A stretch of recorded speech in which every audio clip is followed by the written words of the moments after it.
out the hundreds of interviews that I've had and that I've given, I've probably only had 2 or 3 that I've actually not got. Yeah. Wow. For whatever I think reasons. when you've experienced on the other side. Of it's the other side. Because once you know that it's all bollocks. The person, you've Googled how to do an interview, the person's probably Googled how do I do an interview as well.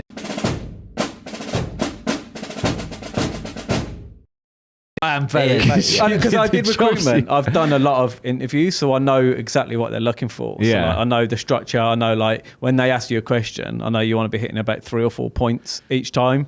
That's quite interesting. Just before we go on to the waiter in, just for people listening at home, can you give 3 top tips for an interview? Yeah, I'd say so when they ask you a question, basically the usual format of an interview process is they're going to be writing shit down. So they're not going to, if they're doing 5-10 people in a day, they're not going to remember everything. So they're going to go back to their notes. Right. So you obviously got your first general impression. You want to be smart, all that shit. Be polite. But usually every question they ask you, you want to be hitting 3 points. So what's good about yourself? I'm reliable, I'm trustworthy, I'm hardworking. Boom. Have your 3 ready. They're easy. They're all bullshit because it means absolutely nothing. Yeah. But have your 3 things ready for each. It just question. shows that you've gone out your way to prep. That's more what they see. One important one as well is they're going to ask you at the end of the interview, is there anything for me? Have shit lined up. And while you're going for an interview, just be clock a few things that questions you might add. Never come to the end and be like, "I've got anything for me," because that's where people freeze up and they're like, "Oh no, nothing." Always have something at the end to ask them. Gives them a bit more chat and then be like, look at their website.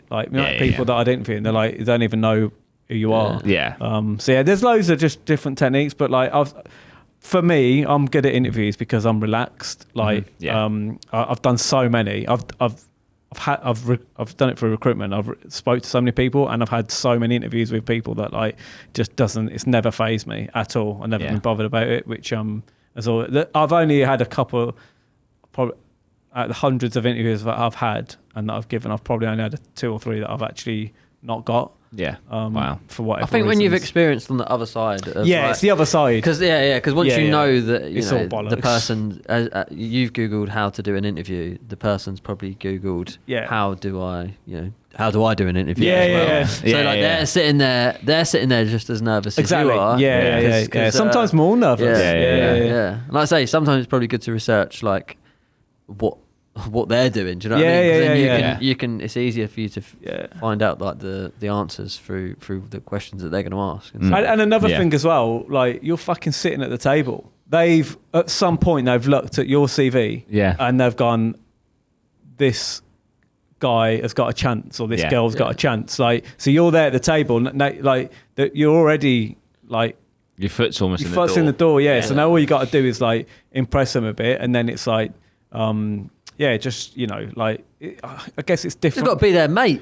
That's the best. Go in there and try and be as good mates with the person. Because if they're going to be working with you, it doesn't matter if you've got you've got all the fucking GCSEs or whatever. If you're a knobhead and they don't get along with you, they're not going to want to work with you. Yeah.